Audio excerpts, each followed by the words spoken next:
Découvrez un extrait exclusif de ce livre audio et profitez d'un essai gratuit sur Audible via le lien dans la description. J'étais sûre de te trouver ici. Mes lèvres esquissèrent un léger sourire lorsque ma petite sœur s'assit près de moi. Plus que 5 minutes, murmura-t-elle enthousiaste. Tu vas vraiment me faire un compte à rebours?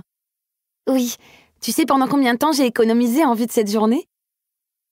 Je restais silencieuse et blâmais intérieurement mon ancienne moi d'avoir eu l'idée de transformer nos anniversaires en orgies de donuts et de milkshakes au chocolat de Corns. Dans à peine 3 minutes, j'allais avoir 22 ans. Même si j'adorais ces moments partagés avec ma demi-sœur, j'étais moins fan des donuts de Corns.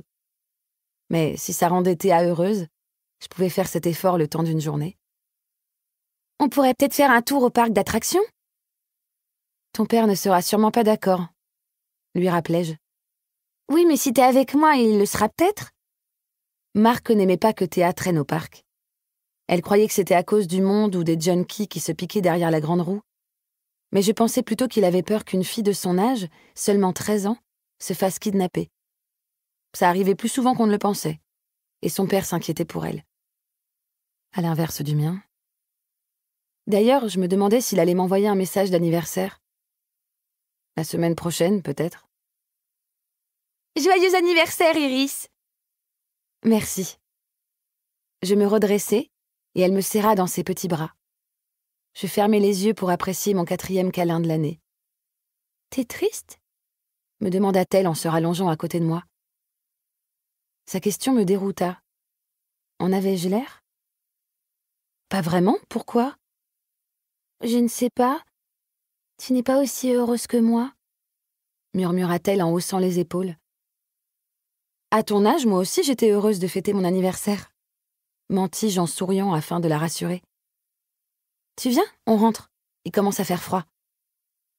Nous rentrâmes dans la maison en passant par la fenêtre grande ouverte de ma chambre. La maison était silencieuse. Marc devait dormir depuis au moins 2 heures et ma mère, qui était infirmière, travaillait de nuit. Après avoir souhaité à Théa de faire de beaux rêves, je m'allongeai sur mon lit. Mon téléphone vibra contre le matelas.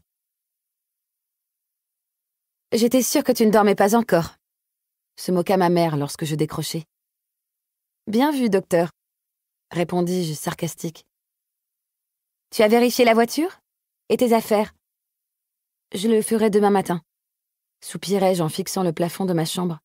« Tu reviens bientôt? » « Peut-être dans 1 heure ou 2. Je dois te laisser, j'ai du boulot, » dit-elle rapidement. À l'autre bout du fil, un bip sonore me signala qu'elle avait raccroché. « D'accord. Bonne nuit, » murmurai-je pour moi-même. J'avais passé presque 1 mois dans cette ville pourrie jusqu'à la moelle, et même si ma sœur allait me manquer, j'avais hâte de retourner à l'université, d'être loin d'ici. Je n'appartenais plus à ce foyer, et encore moins à cet endroit. 14 heures. Théa dévorait son 4e donut tandis que mon 2e gisait sur la table, presque intact. Je coinçai la paille entre mes lèvres et j'aspirais le café glacé qui, je l'espérais, m'aiderait à combattre ma fatigue. « Tu veux manger le mien? Je n'ai plus faim, » avouai-je en grimaçant. Ses yeux bleus brillèrent soudain et elle balaya ses cheveux blonds avant d'attirer mon assiette vers elle. Un sourire étira mes lèvres quand je la vis sauter sur mon donut alors qu'elle n'avait même pas terminé le sien. À son âge, je n'avais pas autant d'appétit. À son âge, je n'avais pas d'appétit du tout.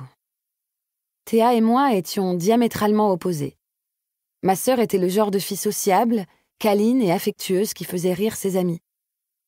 Je n'avais pas vraiment d'amis, je manquais de confiance en moi, et je n'étais pas familière avec les contacts physiques, et ce depuis toujours.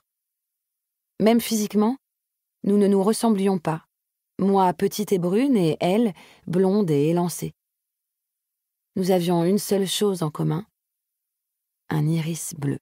« Tu pars à quelle heure ?» m'interrogea ma sœur en secouant son milkshake. « Dans 3 heures, » répondis-je en regardant mon téléphone. Elle exprima son mécontentement en croisant les bras et en esquissant une moue boudeuse qui m'arracha un rire. Son téléphone vibra sur la table. « Salut, papa !» s'écria Théa en décrochant. Théa était proche de Marc. Ils avaient cette relation père-fille que je rêvais d'avoir avec mon père lorsque j'étais plus jeune. Aujourd'hui, ça faisait plusieurs mois.